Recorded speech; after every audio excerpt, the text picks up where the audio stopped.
Hello, dear learners. How are you all? I hope you all are well. And you all are welcomed at my YouTube channel SSC Golden Gyan. And today we are going to start a very important topic, that is past perfect continuous tense, which is very important for your knowledge and as well as for your exam. And let's start. तो friends, हम अपना जितना भी हमने अभी तक किया है वो हम कर चुके हैं पास्ट परफेक्ट टेंस तक। और जितना भी इम्पोर्टेंट मेन जो कॉन्सेप्ट था वो हम मोस्टली डिस्कस कर चुके हैं। और आने वाली वीडियोस में भी हम अपना टेंस का बहुत ही अच्छा पार्ट डिस्कस करने वाले हैं। तो फ्रेंड्स, मैं आप सभी को बता दूं कि जो हमारा पास्ट परफेक्ट कॉन्टिन्यूस टेंस होता है, इसका कई बार एग्जाम्स में यूज़ होता है। तो आपको इसके स्ट्रक्चर को बहुत अच्छे से देखना है। उस टाइम पे आप इस बात को बहुत ही कम पकड़ पाते हो और कहीं ना कहीं आप इसमें कन्फ्यूज़ होके तो आप इसको हमेशा ही गलत कर देते हो। तो कुछ एग्जाम्पल्स के साथ एक बार हम इसको देखेंगे। और सबसे पहले हम एक बार देख लेते हैं कि इसका सेंटेंस स्ट्रक्चर क्या होने वाला है। तो जैसा कि हम अपनी पिछली क्लासेस में डिस्कस कर चुके हैं कि हर सेंटेंस को बनाने के लिए सब्जेक्ट, वर्ब और ऑब्जेक्ट का होना बहुत ही ज़रूरी है।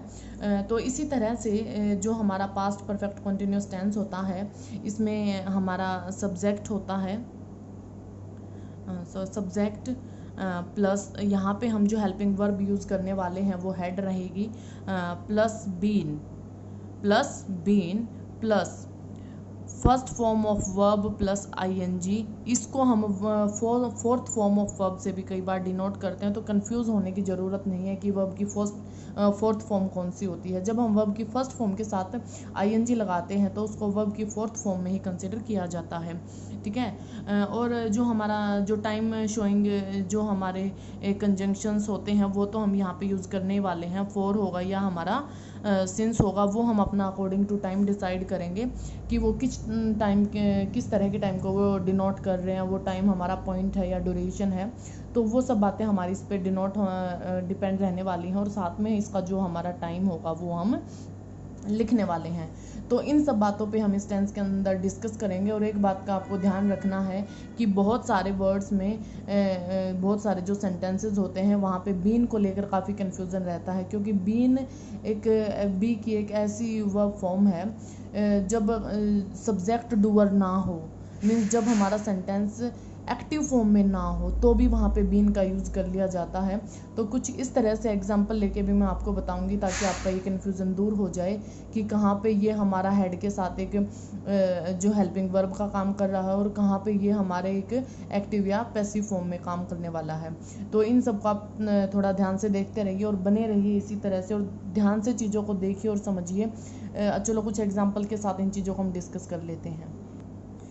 कुछ एग्जाम्पल्स मैंने लिए हैं और इन एग्जाम्पल्स को आपको ध्यान से देखना है। इन एग्जाम्पल्स की हेल्प से हम समझने वाले हैं कि किस तरह से जो पास्ट परफेक्ट कॉन्टिन्यूस टेंस है वो काम करता है। अब जैसे फर्स्ट सेंटेंस मैंने लिखा है, मीना लाई देयर फॉर एन आवर। ठीक है। अब ये सेंटेंस अगर आप कहो कि ये तो जो हमारा है परफेक्ट का भी हो सकता है या प्रेजेंट परफेक्ट कॉन्टिन्यूस का भी हो सकता है, तो वो डिपेंड करता है उस टाइम पे सिचुएशन पे। ठीक है। वहाँ पे जो उससे पहले जो पैसेज वगैरह दे रखा होगा या जिस चीज़ से रिलेट करके इस बात को दे रखा होगा वहाँ से हमें इस चीज़ का आइडिया मिल जाएगा। लेकिन मैं आपको ये बताना चाह रही हूँ कि अगर वो इस सेंटेंस को इस तरह से कहना चाहे कि मीना वहाँ 1 घंटे से लेटी हुई थी। ठीक है। मीना वहाँ 1 घंटे से लगातार लेटी हुई थी, इसका मतलब वो जब उसको देख रहा था वो तब भी लेटी ही हुई थी। ठीक है। पास्ट में वो काम कभी शुरू हुआ था और जिस टाइम पे उसने ऑब्जर्व किया उस टाइम पे वो काम हो रहा था, लेकिन वो अभी हमें बता रहा है। ठीक है। तो इसका मतलब उसने क्या कहा, मीना लाई देयर फॉर एन आवर। इसका मतलब कि यहाँ पे क्या आना चाहिए, वो पास्ट में लेटी थी और उस टाइम भी लेटी हुई थी। इसका मतलब तो यहाँ आना चाहिए हमारा हैड बीन। और जो हमारी लाई है, लाई का मतलब होता है लेटना, लाई ले लेन। लेकिन हमें इसकी थर्ड फॉर्म यूज़ नहीं करनी, हमें इसकी फोर्थ फॉर्म यूज़ करनी है। और इस चीज़ का ध्यान रखना, जब इसके साथ फोर्थ फॉर्म मतलब आईएनजी लगाया जाएगा तो आई और ई दोनों ही वाई में कन्वर्ट हो जाते हैं। तो ये होती है इसकी फोर्थ फॉर्म। तो ये हो जाएगा, Meena had been lying there for an hour. जब उसने मतलब ऑब्जर्व किया, उससे पहले पास्ट में वो वहाँ पे 1 घंटे से लेटी हुई थी लगातार। लेकिन ऐसा नहीं है कि उसने बोल दिया तो वो उठ के चलना शुरू कर दिया उसने, वो तब भी लेटी ही हुई है। इसका मतलब पास्ट में ये काम कहीं शुरू हुआ था और उसने देखा तभी ये काम कंटिन्यू हो ही रहा था। तो दोनों ही सिचुएशन हमारी पास्ट की हैं। तो ऐसी चीज़ें जो पास्ट में कंटिन्यू हैं और उससे पहले कभी शुरू हुई थी, उनको बताने के लिए हम अपना पास्ट परफेक्ट कॉन्टिन्यूस टेंस का यूज़ करते हैं। जैसे the child cry for 10 minutes, बच्चा 10 मिनट से रो रहा था। इसका मतलब बच्चे ने 10 मिनट पहले रोना शुरू किया था और जब उसने देखा तब भी वो लगातार रो ही रहा था। इसका मतलब क्या आएगा, द चाइल्ड हैड बीन क्या आएगा यहाँ पे, crying. The child had been crying for 10 minutes. Next देखिए, she suffer from fever since yesterday. ये कह रहा है कि जब, कहने का मतलब है कि जब भी उसने उसको देखा होगा उससे पहले वो यस्टरडे से ही फीवर में थी। ठीक है, वो कहना चाह रहा है कि उसको पिछले दिन से ही, यस्टरडे से ही उसको बुखार था। मतलब उसका बुखार अभी उतरा नहीं था। ये पास्ट की बात हो रही है, ये प्रेजेंट की बात नहीं हो रही है। इस टेंस का आपको ध्यान रखना है। प्रेजेंट कॉन्टिन्यूस में तो हम कह देते हैं कि वो काम अब भी चल रहा है, कल शुरू हुआ था, यस्टरडे को शुरू हुआ था, लेकिन वो काम आज भी हो रहा है, तो हम प्रेजेंट में बताते हैं। लेकिन ये बता रहा है पास्ट की, कि उसको यस्टरडे से ही बुखार था। ठीक है, इसका मतलब वो उसको जब मिला उससे पहले ही उसे बुखार था और वो पास्ट में ही उससे मिला है। तो यहाँ पे हमारा आएगा she had been suffering from fever since yesterday. तो इस तरह से हमारे जो पास्ट परफेक्ट कॉन्टिन्यूस टेंस रहने वाला है उसके सेंटेंसेस बनते हैं। और इनमें कंफ्यूज नहीं होना है, क्योंकि इस जो हमारा ये वाला टेंस है इससे डायरेक्ट क्वेश्चन नहीं पूछे जाते। इससे जब भी क्वेश्चन बनते हैं तो इससे पहले कुछ ना कुछ हमें ऐसी इन्फॉर्मेशन दी जाती है जिससे हमें ये पता चलता है कि ये दोनों ही एक्शन पास्ट के हैं और हमें यहाँ पे past perfect continuous tense use करना पड़ेगा। तो मतलब डायरेक्टली यहाँ से ऐसा क्वेश्चन नहीं पूछा जाएगा कि आपको आइडिया ही ना लगे कि ये क्या है। तो इस चीज़ के लिए कंफ्यूज मत होना, बस आपको इसका स्ट्रक्चर पता होना चाहिए और ये पता होना चाहिए कि किस तरह इसके अंदर वर्ब फॉर्म को यूज़ किया जाता है। ये आपके लिए ज़्यादा इंपॉर्टेंट है। चलो इसके कुछ और एग्जाम्पल्स भी हम देख लेते हैं।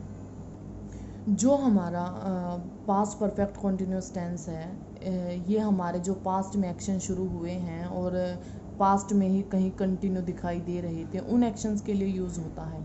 तो एक सेंटेंस इसने कल बताया है, I play cricket for 2 years. इसका कहने का मतलब है कि ये पास्ट में बताना चाह रहा है कि मैं उस टाइम पे मैं 2 साल से क्रिकेट खेलता था। ठीक है, मतलब उससे पहले उसने कभी 2 साल तक क्रिकेट खेला होगा। तो यहाँ पे क्या आने वाला है, यहाँ पे आने वाला है आई हैड बीन प्लेइंग। मतलब यहाँ पे जो बातें बताई जाती हैं उनको किसी ना किसी इवेंट से रिलेट करके बताया जाता है। या तो वो ये कहना चाहता है कि मैंने कोई क्रिकेट मैच जीता था, तो उससे पहले मैं 2 साल तक मैंने क्रिकेट खेला था, मैंने 2 साल तक उसकी पहले प्रैक्टिस की थी। तो उस टाइप के सेंटेंसेस को ऐसे ही बोलना पड़ेगा, I had been playing cricket for 2 years. अब ये कहना चाह रहा है, यहाँ पे एक वर्ब मिलेगी आपको जो है cook. The cook food since Noon. The cook और कुक को सेम मत समझ लेना। जो द कुक है इसका मतलब वो बनाने वाला है, कोई भी जो बनाने वाला है उसको बोला गया है द कुक, और कुक का मतलब है यहाँ पे पकाना। ये हमारी वर्ब है। तो यहाँ पे आपको क्या लग रहा है, ये कहना चाह रहा है कि उस टाइम पे जो कुक है वो नून से ही उसने खाना बनाना शुरू कर रखा था, या नून से ही लगातार खाना बना रहा था। तो यहाँ पे भी आएगा हैड बीन कुकिंग, कि वो नून से ही ऐसा काम कर रहा था। ठीक है, अब जैसे कोई ऐसे इस टाइप के सेंटेंसेस हों जिनमें पास्ट में किसी चीज़ का कोई इफ़ेक्ट रहा हो, कोई रीज़न रहा हो, तो उस टाइप के सेंटेंसेस को भी इसी तरह से लिखते हैं। जैसे पुलकित वाज टायर्ड बिकॉज ही।